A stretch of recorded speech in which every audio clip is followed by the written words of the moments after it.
मुंबईप्रमाणेच ठाण्यातही पुढील 5 वर्षात कोकण भवन उभारण्यात यावे अशी मागणी करत यासाठी आपण स्वतः आयुक्तांशी चर्चा करू असं प्रतिपादन मत्स्योद्योग व बंदरे विकास मंत्री नितेश राणे यांनी केलंय।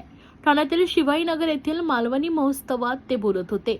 या प्रसंगी आमदार संजय केळकर, नगरसेवक विकास पाटील, वैभव कदम, आशा शेरबहादूर, भाजपा महिला मोर्चा अध्यक्षा स्वप्नाली साळवी, भाजप युवा मोर्चाचे समर्थ नायक, सरपंच संतोष राणे आदी मान्यवर उपस्थित होते। कोकण ग्रामविकास मंडळाच्या वतीने आणि आयोजक नगरसेवक सीताराम राणे यांच्या पुढाकाराने स्वर्गीय अजितदादा पवार महोत्सव नगरीत या महोत्सवाचं आयोजन करण्यात आलंय। यंदा महोत्सवाचं 27वे वर्ष असून कोकणातील पारंपरिक मालवणी खाद्य संस्कृती, शेती उत्पादने आणि सांस्कृतिक कार्यक्रमांनी रसिकांची विशेष दाद मिळवली। मंत्री नितेश राणे म्हणाले, वडील खासदार नारायण राणे साहेबांचा प्रतिनिधी म्हणून ठाण्यात आलोय।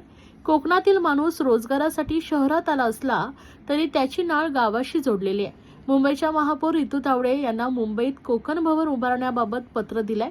त्याच धर्तीवर ठाण्यातही कोकण भवन व्हावे। आमदार संजय केळकर यांनी आयुक्तांची भेट घ्यावी। सीताराम राणे यांनीही पाठपुरावा करावा। मी स्वतःही आयुक्तांशी बोलेन असं स्पष्ट करून राणे यांनी कोकणातील आंबा, काजू आदी शेती उत्पादनांना शहरात बाजारपेठ उपलब्ध व्हावी यासाठी सर्वांनी आग्रही राहण्याचं आवाहन केलंय। मुंबईपासून तळकोकणापर्यंत चिपळूण वगळता सर्वच लोकप्रतिनिधी महायुतीचे आहेत। कोकण हा भाजपचा बालेकिल्ला आहे। कोकणी माणसाच्या स्वप्नपूर्तीसाठी आम्ही कटिबद्ध आहोत असंही त्यांनी सांगितलंय। प्रारंभी प्रास्ताविकात नगरसेवक सीताराम राणे यांनी खासदार नारायण राणे यांच्या महोत्सव भेटीच्या आठवणी जागवत महोत्सवाच्या वाटचालीचा आढावा घेतला। यावेळी कोकणातील शेतकऱ्यांनी उत्पादित केलेल्या वस्तू व पारंपरिक मालवणी खाद्यपदार्थांची परडी देऊन मंत्री महोदयांचा सत्कार करण्यात आला। यावेळी मंत्री नितेश राणे यांनी संपूर्ण मालवणी महोत्सवाला भेट दिली, तसेच अनेक स्टॉलला देखील त्यांनी भेटी दिल्या आहेत। सीताराम राणेजी मालवणी महोत्सव आयोजित करतायत। अतिशय प्रामाणिक पद्धतीने आणि उत्साहाने आमच्या मालवणी आणि कोकणातल्या जनतेसाठी त्यांचा हक्काचा कार्यक्रम आणि महोत्सव म्हणून या सीताराम राणेजींच्या कार्यक्रमाकडे ते पाहत आहेत। आणि यावर्षी तर थोडा जास्त आनंदित आहे, कारण आमचे सीताराम राणेजी हे नगरसेवक पण झालेले आहेत आणि म्हणून आमचा हक्काचा कोकणातला एक माणूस आज लोकप्रतिनिधी म्हणून ठाणे महापालिकेमध्ये आज नेतृत्व करणार आहे, काम करणार आहे।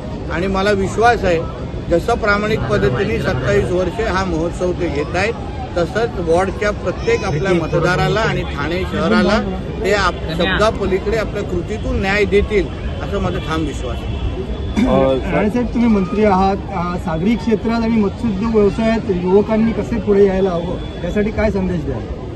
आता विविध संधी आता आम्हीच उपलब्ध करू। पर्यटनाच्या माध्यमातून ह्या पूर्ण आपल्या 877 किलोमीटरची असलेली जी किनारपट्टी आहे त्याच्यावर विविध आपण संधी आहेत, उद्योगधंदे आहेत, ज्याच्या माध्यमातून पर्यटन आणि सागरी जो किनारपट्टा आहे पट्टी आहे त्याच्याकडे जे विविध सुविधा आहेत किंवा संधी आहेत त्याचा जास्तीत जास्त फायदा आमच्या तरुणांनी घ्यावा। उद्याचा निकाल लागून दे, मग त्याच्यानंतर बोलू ना। जर आणि तरवर मी मत माझं कसं व्यक्त करणार? एक लक्षात घ्या, जर आणि तरवर आम्ही काही बोलणार नाही। शेवटी त्या गोष्टी माझ्या अत्यारीतल्या बाहेरच्या आहेत। आमचे वरिष्ठ पातळीचे सगळे नेते यावर बारकाईने लक्ष देऊन काम करतायत। मला विश्वास आहे त्या शहराच्या विकासासाठी जे योग्य आहे ते होईल। एक लक्षात घ्या, जर आणि तरवर आम्ही काही बोलणार नाही। शेवटी त्या गोष्टी माझ्या अत्यारीतल्या बाहेरच्या आहेत। आमचे वरिष्ठ पातळीचे सगळे नेते यावर बारकाईने लक्ष देऊन काम करतायत। मला विश्वास आहे त्या शहराच्या विकासासाठी जे योग्य आहे ते होईल।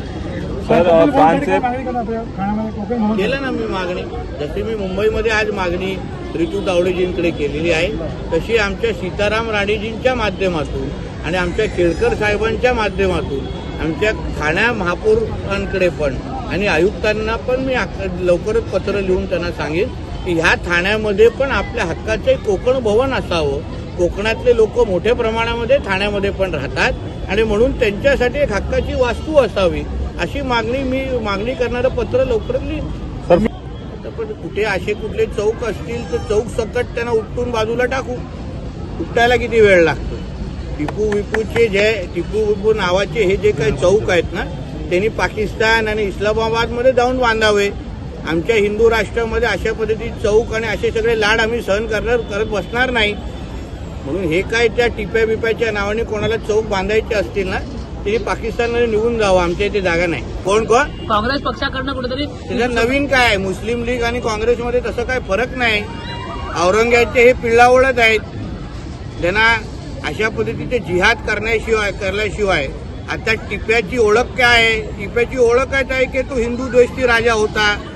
त्यांनी 8,000 पेक्षा जास्त हिंदूंना मारलं, धर्मांतर केलं. अशा घाणेरड्या आणि कार्ट्या टिप्याच्या अगर कोण लाल करत असेल तर त्यांनाही आता टिप्याच्या बाजूला पाठवून देण्याची वेळ आलेली आहे.